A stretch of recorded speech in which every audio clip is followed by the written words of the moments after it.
Hey everybody, welcome to So Many Sequels, your book club for movies. I'm Josh. I'm Garrett. And I'm David.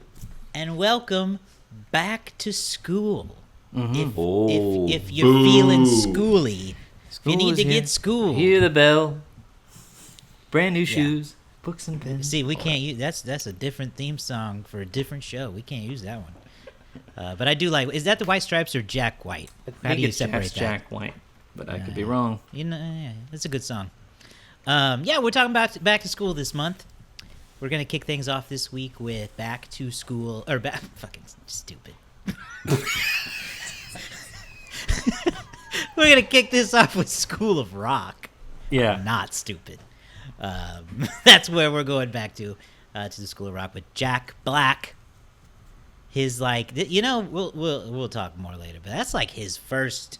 This is like what made him a leading man with School of Rock. more or less, yeah. He was side character basically, everything before this, and then did School of Rock hit. So we're gonna talk about that different kind of back to school, but we're still looking for ideas for what to fill out the month with. We've got some in our back pocket, but we want to hear from you. So if you have a favorite, really, it doesn't even have to be like back to school necessarily. If it's set at school, any kind of school, even. Listen, if you give me a reason to watch The Faculty, I'm gonna watch it. Mm-hmm. So vote for Oh my God, David. Or Sky High. Listen, How High has come up way too many times recently. I think this know. is a sign that How High might be my pick. It's so Oh, We'll my. see. See, and that makes me want to pull my in case of emergency. Veto card? I forgot about the veto card. I want to hit my in case of emergency and pull out Max Keeble's big move. I've been thinking about Snow it. Day. Yeah, Snow Day. That's a good one. That's true. There's a lot of options. There's a lot of options. So if you have a favorite school movie, please let us know. what Drumline it is one we talked about earlier too. Yeah. You can go to SoManySequels.com and you can email us there. You can go to tag us in a post on Instagram or Threads and TikTok, DM us, whatever. We would love to hear what your favorite school movies are. Maybe it's one of ours too. Maybe we'll be talking about it. But like I said, we are going to be talking about School of Rock today. So let's go ahead and jump into that. This came out in 2003. Fired from his band and Hard Up for Cash, guitarist and vocalist Dewey finagles his way into a job as a 5th grade substitute teacher at a private school where he secretly begins teaching his students the finer points of rock and roll. The school's hard-nosed principal is rightly suspicious of Finn's activities, but Finn's roommate remains in the dark about what he's doing. School of Rock. What was the reception for this movie when it opened, David? Well, it debuted, like you said, October 3rd of 2003 to $19.6 million, and that was good enough to land it in the number 1 spot that weekend, just ahead of, Garrett, you'll remember this movie, Out of Time, starring Denzel Washington. I think. Oh, it's a great one. You talked about that. That's a good that one. on a previous podcast, which brought in 16.1. The number 3 spot that week was The Rundown, I believe starring Dwayne The Rock Johnson, Under the Tuscan Sun at number 4, and then Secondhand Lions at number 5. School of Rock would go on to bring in Lions. Wow. Well, I know it makes you feel 13 again just hearing all this stuff. It does, yeah. School of Rock would go on to make $81.2 million in the United States, 49 or 50 overseas, depending on whose source you go with. The numbers has it at 50 million, while Box Office Mojo has it at 49.8, for a worldwide total of $131 million. It is actually the 20th highest grossing movie for actor Jack Black. He's had a lot of big blockbuster hits over time, many of them animated, some of them not. His most recent big blockbuster just earlier this year, a Minecraft movie. It is the number 1 movie for director Richard Linklater, who has had a lot of, critically acclaimed hits. This might be this by far is his best financial hit of his career. Might have earned him some of the stroke he needed to continue to make great movies like Boyhood, the Before series, Bernie, a movie that Josh and I were big fans of when it came out a few years ago. Obviously, he also had bigger hits before that or more other classic hits like Dazed and Confused before that. School of Rock would go on to be the 36th highest grossing movie of 2003. It's our 9th film of 2003 that we've recorded for this podcast. I won't go into all of those, but I will put them in a little thing right here on the side. for anybody interested in checking out this year, revisiting the classic year of 2003 with us. Number one movie of 2003 was, of course, Lord of the Rings: Return of the King. That is one of the movies we reviewed for this podcast. A great conversation. I remember back then we had our co-host Andrew, and we were often referring to Andrew as a Gollum-like figure in that particular podcast because of his eccentricities. Finding Nemo was the number 2 movie. Pirates of the Caribbean: Curse of the Black Pearl was number 3. The Matrix Reloaded in at number 4, and Bruce Almighty rounds out the top 5 of 2003. So comedy. Overall, a great year, and this was a pretty highly reviewed movie at the time. I believe many were people were big fans of it, and we'll get into some more of the critical response during the Letterboxd game later, I think. But that's how it. That's kind of the response. It was a solid movie. 2003, good, interesting year, I think, from a lot of that. A couple weeks ago, I told you all that I watched Freaky Friday, and it felt like the quintessential 2003 movie, certainly in the sense of how it portrayed everything. But this movie today, School of Rock, is another great movie that just makes me like, yeah, that is 2003 for some reason. Again, not in the same way, because the music is so much more classic rock themed, but just this movie makes me feel like a kid again. So I'll start with my expectations for it, because how do you have expectations for something you've already seen a lot and know that you love? I loved School of Rock. I loved it when it came out. I've always really enjoyed the show, or the movie. There is a show. They made a Nickelodeon show called School of Rock. They made a Broadway musical version of School of Rock. So I've always been a super big fan of it. So my expectations, super easy. I was like, I can't wait to watch this movie that I know I enjoy, and that's what happened. You guys, do you have any different approach to School of Rock? What about you, Garrett? To some extent, it's the same thing, 2003, right? That's what we said, not 2013. See, see, that's the 10-year. Yeah, that's the thing. That era is like right on the edge of like, I don't talk about it a lot. It's like that memory. You don't talk about it, you don't remember it much. So that's a time frame that I don't remember. But what I do remember is that I love the movie, but I haven't seen it since forever. But I also loved the soundtrack. And I had the soundtrack on CD, my friends. Physical media for life. The CD had with all of the words to all of the songs. And I already grew up listening to so many of the classic rock songs myself. So, like, this soundtrack for me was just awesome. And so, before the movie, that's what I did, is I dove back into the soundtrack, and right out the gate, sucked me. I was so excited to jump back in there and really be feeling the School of Rock. Because of the music, it still holds up. So, I'm excited to talk about that. I went from excited to hyped after I listened to the soundtrack. So my expectations were a little bit. I was excited because I have not revisited it very often. I probably haven't seen it since 2005, maybe. I remember watching it. We might have watched it in school. Probably not, because there's a couple of taboo things that might not work for a school setting. But I don't remember. I saw it. I watched it, and I really liked it at the time, but it's been kind of a while since I had really watched it again, so I was like, I remember it being a good movie. I think I'm going to be fine. It'll be interesting to see how some of the humor feels today, because I remember it being a very, Jack Black's, obviously, it's built around Jack Black's persona, which can make a movie or break a movie, depends on it. And I thought so. I was interested. I was ready to go.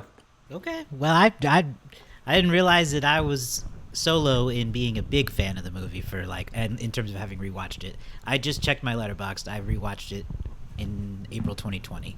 So it's been like 5 years for me. Not nearly as long as you guys. But I want to hear, Garrett. You said you listened to that soundtrack first, right? Yeah. Go into that a little bit. How did that prepare you for this movie? The opening song is the song, and And when you've seen the movie so many times, you know the song. And so it for me, it was like, this song is good. Wow. Like, this song to this day is good.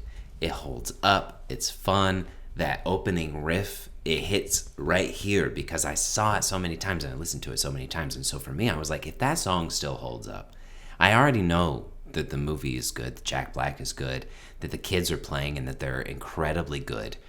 And so that just alone got me excited. And then what they used to do with CDs was they would put little clips of the movie in there, right? So peppered in, you'd have little clips of the funny parts of the movie.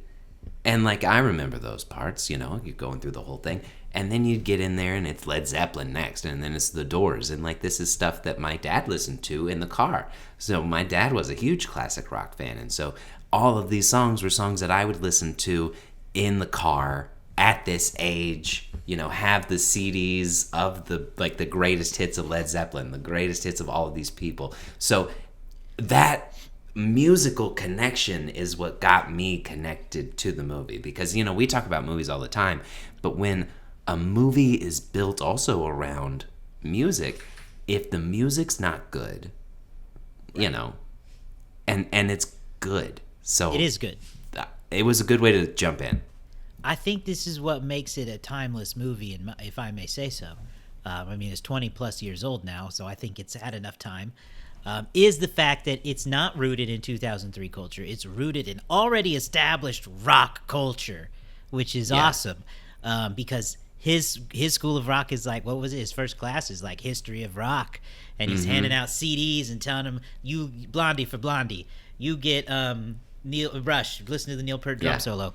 Like, that's what makes it timeless. Is it's like, all right, he's spreading the gospel of rock down to these kids, which is super fun. And now I want to listen to the soundtrack as a whole. I pulled it up on Apple Music, and unfortunately, many of the songs are grayed out, so this is not going to work. But some of them are, and they do include the vocal excerpts from the cast. So yeah, I got to find the real version though. Maybe Spotify or Spotify's got it. That's where I've been listening to it. Is it? I was going to say, go get the CD. I might need to go hit up a thrift store, a record store, and see if go to your local record store. Get some physical media. For sure. Do it. David, what about you? What is it? How did the music resonate with you? I mean, again, because it's Jack Black. Jack Black has the power to sell rock and roll music, and he you can tell, like, it's kind of like he believes it. And like the opening song they sing, the original song, No Vacancy, right? With Jack Black rocking out, it just feels like, oh yeah, Jack Black feels like somebody who was a failed rock and roll singer who became a comedian almost, or something, right? He feels natural in that setting. He is a good guitarist. He is a great singer. So when he's talking about, hey man, you gotta, forget about, the little girl says her favorite singer is Christina Aguilera, and he's like, what? No, wrong, somebody, and that's the only part that slightly disappoints me, is that I feel like what's his name, Dewey, as a character, should have a better appreciation for other genres of music that all like flow upward towards rock, because he's like dissing we won't talk about Puff Daddy, but he's dissing all these other people, but like, music is it's powerful whether it's rock and roll or not, but it's, there's something about, and I'm looking at just the songs that are featured in the film, not even the ones included on the soundtrack. And it is just like all the songs that, like, at the very least, when we grew up, were the songs that were like always playing on the radio. They were, the biggest rock songs, classic rock, the biggest bands, Led Zeppelin, like you said, Rush, Black Sabbath, AC/DC, like even Kiss is in there. They play that at some point during the movie. He's like, got a whole Pepe Sylvia background thing going on with the chalkboard, where he's got all the subgenres of rock too. Yeah. He's got prog rock and punk in there. It just feels like this was the perfect vehicle for Jack Black.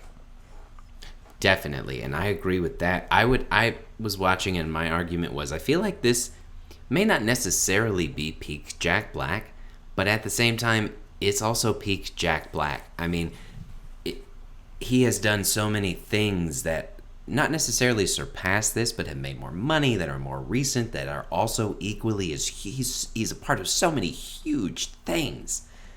And then also School of Rock is what made him. But like every part that he excels at feels like it stems from this. And I would say that this is his best movie, at least by far for me. From top to bottom, it is just so good. And he's so hateable as whenever he's in that like failed musician mode. And then when he starts that teaching aspect and really getting into teaching these kids about rock, which I think is interesting because rock itself is a genre now that really isn't popular. There's a niche for it, and there's a few bands that have been able to make it through, but it's not really a genre that a lot of people listen to. And so I think some of that rock history is fun to revisit. What did you guys think about the school pieces of this, though? Because the students, listen, they play themselves, all of those musical instruments, and that is incredible. It is. I do love that they cast kids who could play their instruments, because it did add a whole new layer of... And Miranda Cosgrove, who I assume played the clarinet. I assume, I don't know, but see, what's funny about her in that is like they had to ask Miranda Cosgrove to sing poorly on purpose. Like she had a somewhat career as a singer in her as she grew up, but she had to sing badly for that, which was funny. No, I think it's great that the kids could play.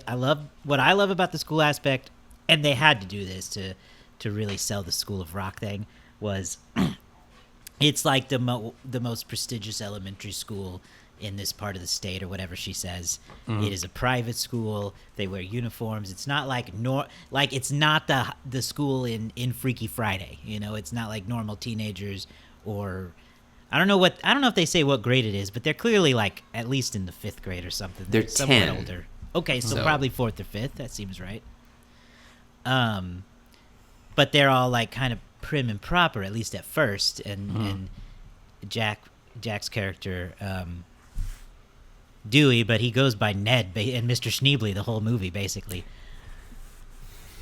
Okay, you got something there. We do. He we peels do back have the to layers of acknowledge- these kids.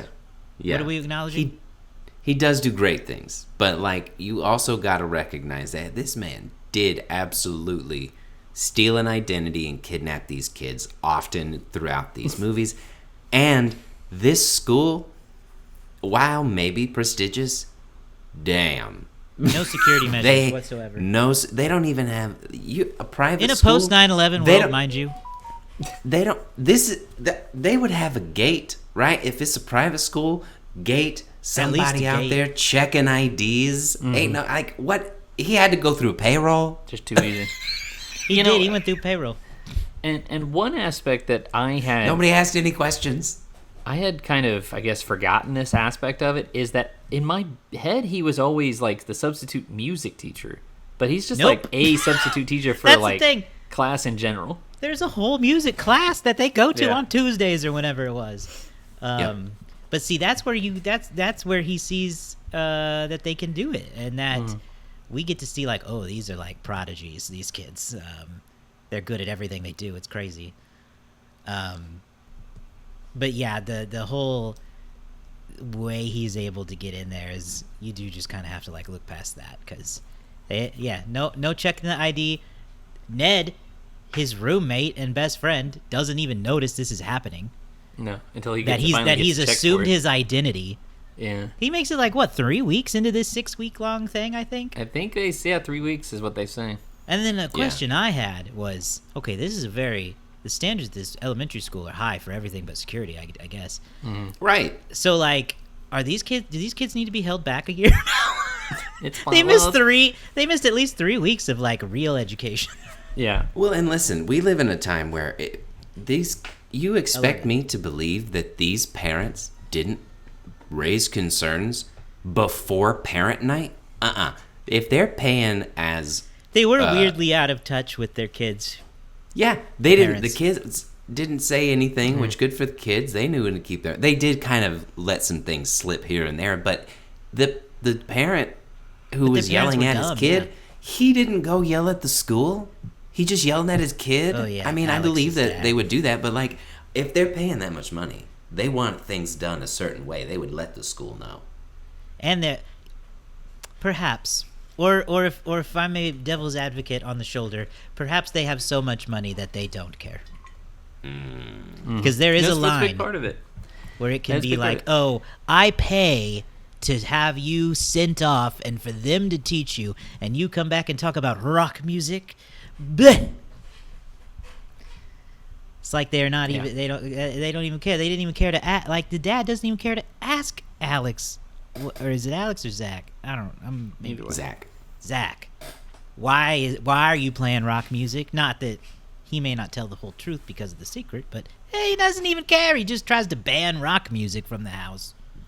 Yeah, Ridiculous. that is one of the aspects too that in my memory I don't know, maybe I was confusing different movies, but I was like, as I was watching it for this rewatch, I was like, oh, Dewey he doesn't even really try to like meet them halfway and like, okay, I'll teach you, you guys teach me some things, and and I'll teach you, or something like that, of like, he's like, I don't even know this stuff, man, or something like that. And they go, well, let us teach you about the history of the United States and math and stuff, and you teach us about rock. Like there's not even like that level of like a meeting in the middle thing, which I think probably could have helped maybe make Dewey a little bit more, because he is kind of unlikable to start off, because he is there's committing to your dream, and then there's being insensitive to your friends around you. So Yeah. I don't know. For sure. But he also grows by teaching these kids, and I think that's at the core of a back to school movie. Exactly. But I feel like that's an essential part of a back to school movie, is there's got to be that growth, and there's always that trope of like, oh, the kids grow or they find themselves, and so does the teacher, or so does the parent, so does the adult. There's always this exchange, and they did find that. And I do think that the good message of this is like the importance of after school curriculars. The people have a talent that might help a kid find something that they don't get in school, right? If there's an interest there. And so by the end of the movie, that is eventually what happens. But I mean, these kids are building up to the Battle of the Bands show, and so that's the main goal. And so they're practicing in all of these schools, and they find their way into the concert on parents' night as the parents are losing their mind, and then they go see the show and what their kids have been doing, and then all of a sudden they're okay with the kidnapping and the identity theft. But the show was very good. So what do you guys think about that? Yeah, I mean, I like that the whole point basically, really, I guess he eventually is like, yeah, I like teaching these kids. But the whole point of the thing is to pay rent. Like, that's all he's trying to do. Yes. It's still kind of selfish motivation. But it becomes about the band. Like, what he's really good at, I think, as a teacher especially, is the way he found a role for everybody in the band, even if they aren't in the core band. That's one of my favorite aspects. Inclusivity. Multiple It's a team. times kids come up and are like, I don't know what to do, or I don't want to be this, I want to be that, or I wanted to be a singer the whole time. And he finds their spot every single time, to the point where, yeah, every single, from the groupies to the background singers to the main band themselves, they all have an important role to play. And you get to see that throughout the movie up to the show at the end, where he has to talk, I don't remember her name, but the girl who joins the backup singers last. Yes. He's like, "Oh, are you nervous?" And then he talks Tamika. her into it. Tamika, right? Love the whole band aspect and how they make it like a team. Yeah, what and really family. I think what really elevates this movie, and maybe this is sort of the Richard Linklater of it all, but it's the fact that while this is a PG-13 movie, while there's a couple of sort of like references that maybe are a little bit risque, it is like the kids really are a big part of this movie. There's a lot of heart there. These child actors, they're very good, and I think you could watch this at any age. You could have a family watch. This could be a family watch night. You'd have to say like, hey, it's not appropriate to say that the teacher next door is doing crack or something like that. But it's it feels like those classic movies that, like, even though it's not a kid's movie and it's not like a grown-up movie, it's this nice in between where you're really rooting for those kids, and those, like you said, those kids are really playing the guitar. The kids have come back and they've like reunited to play with each other. Two of them got married. Two of the cast members to each other. They got married to each other. That's awesome. Like the little girl that sings, the sun will come out tomorrow, and then the bigger kid, the bigger kid who's like security guy. Yeah, the security. They've got grown up and gotten married 22 years just earlier this year. That's awesome.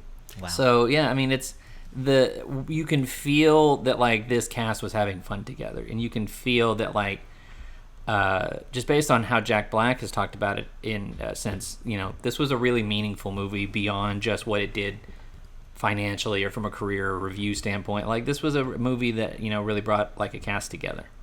Yeah, and I think you can definitely see that on screen, and watching him again teach, it's again, he treats the kids like adults. He doesn't treat them like students. He gives them a level of too much at some points in time, but a lot of just treating them like a person. And that is something that really goes a long way with a kid, especially if you're teaching them something and trying to make it accessible or learnable, or even just make them feel comfortable in a situation where they may or may not. And he does such an excellent job of that. Josh, there was a moment where I watched, and it was like, holy crap, it's when he's first teaching them to play the instruments. I was like, he Reggie Watts that rock song out of these kids. Yeah, and the way that he broke it down to build it up in a way that they could understand as musical prodigies was so good. And like, he did it in a humanistic way, not a hoity-toity Horace Green type way. And it was just, that was the moment for me where it like put this grin on my face, and it took it to the next level for this kind of movie. Another fun character I just want to pull out is his friend Ned Schneebly is played by Mike White, who goes on to create The White Lotus. He was a runner-up on Survivor one season. And he wrote this. And he wrote this movie. Crazy detail that I did not know when I watched it 5 years ago. Yeah, that's insane how his resurgence has been just awesome all of a sudden. And then you have Sarah Silverman, who's there playing who I hated this character in the movie, but like, she's the only one who's doing the right thing. True. I mean, she sees him take it, and she's like, I was like, girl, I know, even I was like, you gotta call the cops. They just had this thing, and now you know where you gotta call the cops. I don't want her to, but you gotta call the cops. At the same time, when I saw that police officer show up, and then I saw her walk out, I went, oh, she called the cops. What a buzzkill. I was like, lame. I was like tattletaling to the cops. Kidnapped the kids from the school while the parents were yelling at the teacher. You gotta call the cops. At that point, you call the cops. They get kidnapped. But I will say there is a really, to me, it was a sad moment where Dewey is basically like, she broke up with you? Great. And Ned says something along the lines of, I'm afraid I'll never get another girlfriend, or something like that. That was like, oh no, he's already deep into settling. Maybe this is bad for you. Poor Mike. I know. I know. Because, she's right, but also she wasn't cool, though. She is major buzzkill. I feel like it's been a long time since a lot of people have seen this movie, and I think that they should go watch it, especially if you've got kids. I'm sure maybe you've watched it as a way, but like, if you haven't, you should play some rock records. I think that is a genre that people should go back and listen to, and listen to some of the musicianship. I would advocate for that. And this is a great soundtrack to start with. I do think, we talk about this a lot. I'll bring it to the modern day a little bit here to finish it up. But movie had a budget of about $20 million.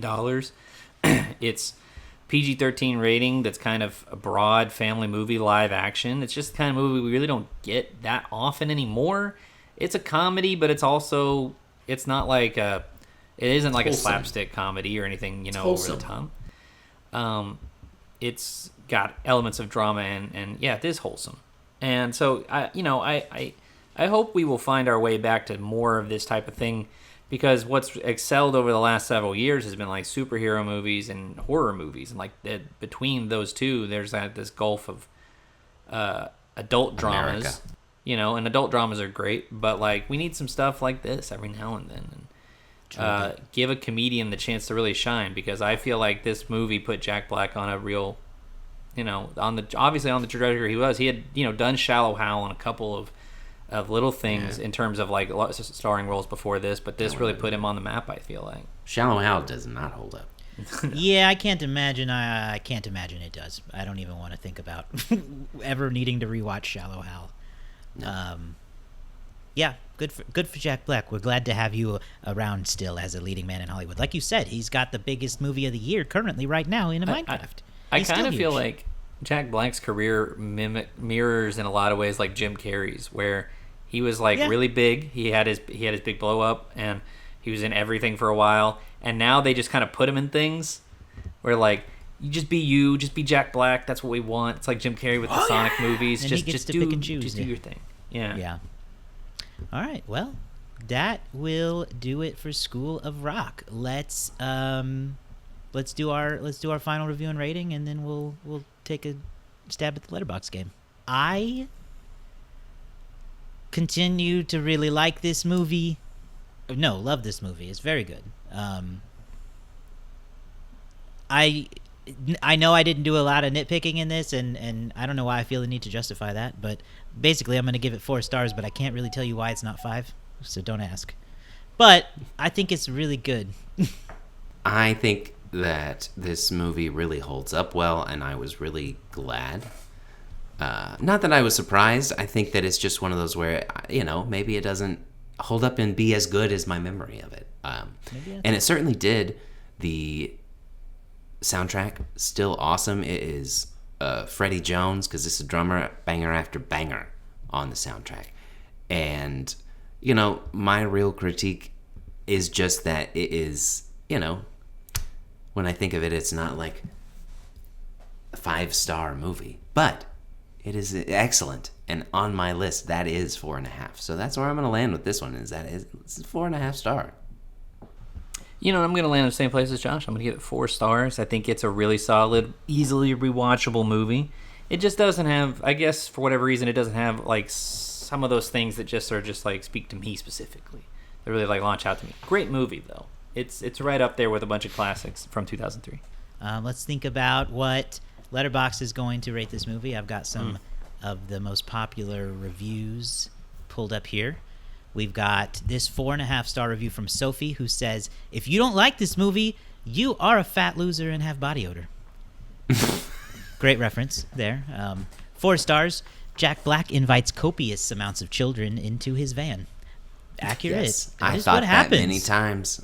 many times. 5 stars. Still pleased to announce that this movie is aging like an expensive bottle of Merlot. Chef's kiss. Yes. I don't like this one, but I think David will. 3.5 stars. Kung Fu Banda.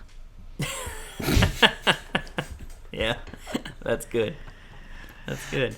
And then finally, 5-star review from Lucy, who says the only movie worthy of 5 stars. Ooh. Oh, the only movie worthy of 5 stars. So there you go. Lots of love for School of Rock.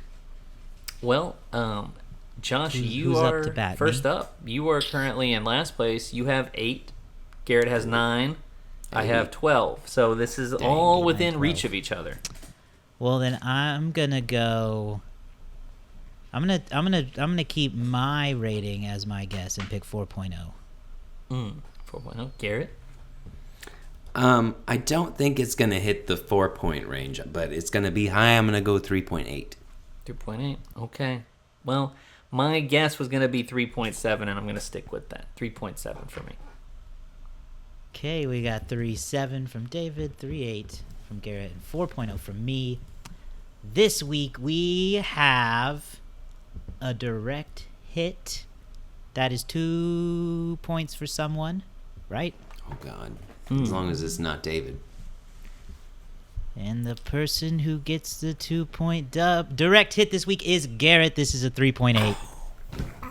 This movie is a 3.8 based on almost 1 million ratings. It's at 945,000 ratings. Yeah, how many people put this? How many people are fans? How many put this in their top 4? 15,000 Letterboxd users. Wow, there you go. And I'm not, and you know what? It's worthy in that place. I feel like for some people, I get that. It is certainly worthy to hold a spot in anyone's top 4, I would say, on Letterboxd. Yeah. Well, that brings the Letterboxd score up to me, still just barely leading with 12.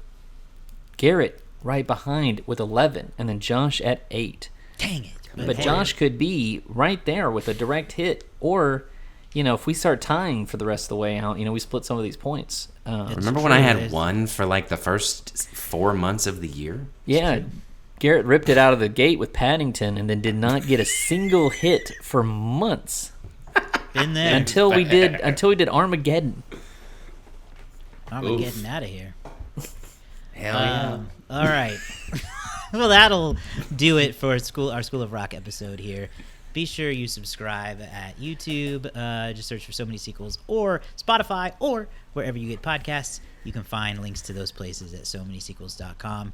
We will have more back-to-school movies coming up later this month. Let us know, again, what your favorite school-themed movies are, whether it's back to school, leaving school. I don't care what kind of school it is. Just have it be in school. We want to know what your favorites are. So go hit us up on social media, or somebody else better say the House Bunny. Let Garrett know if he's the only one who thinks the House Bunny should be considered or not. He'll want to know. All right. Yeah, I'll do it. I'll make y'all very watch soon. Bye.